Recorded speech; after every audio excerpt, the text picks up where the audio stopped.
नूरुल इज़ा किबला फिका की किताब है, जो पढ़ ले वो फूले नहीं समाता। सीना तान के बरादा मैंने फिका पढ़ी हुई है। मैं मसाइल ज्यादा जानता हूं भाई, तू ज्यादा जानता होगा, मुझे नहीं पता।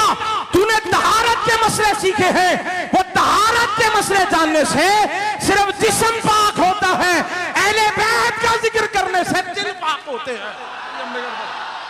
उठा नूरुल इज़ा का खुतबा पढ़, मैं तुझे बताऊं। नूरुल इज़ा का खुतबा अल्हम्दुलिल्लाहि रब्बिल आलमीन वस्सलातु वस्सलामु अला सय्यिदना मुहम्मदिन खातिमिन नबिय्यीन व अला आलिहि ताहिरीन व सहाबतिही अजमईन। ये खुतबा है। मैंने कहा हमने जिन असाजा से पढ़ा है ना, जो थोड़ा बहुत पढ़ा, आप जितना नहीं पढ़ा, आप जितना तो नहीं पढ़ा, जो थोड़ा बहुत पढ़ा है ना, चटाइयों पे बैठ के पढ़ा है, फर्श पे बैठ के पढ़ा है।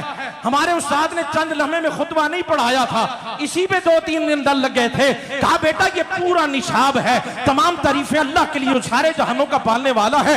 दुरूद और सलाम नाजिल हो हमारे आका, हमारे मौला, हमारे सरदार मोहम्मद मुस्तफा सल्लल्लाहु अलैहि वसल्लम पर, जो आखिरी नबी है। और आगे फिर उस्ताद ने ठहर के बताया था, बेटा जब भी गुफ्तगू करना याद रखना वाला आलिहि ताहिरीन, और दुरूद और सलाम हो आपकी पकीज़ा आल पर। पकीज़ा आल पर क्या पढ़ना था?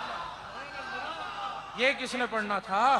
वस्सहाबतिही अजमईन, और सारे सहाबा पर। अल्हम्दुलिल्लाह ये अहले सुन्नत का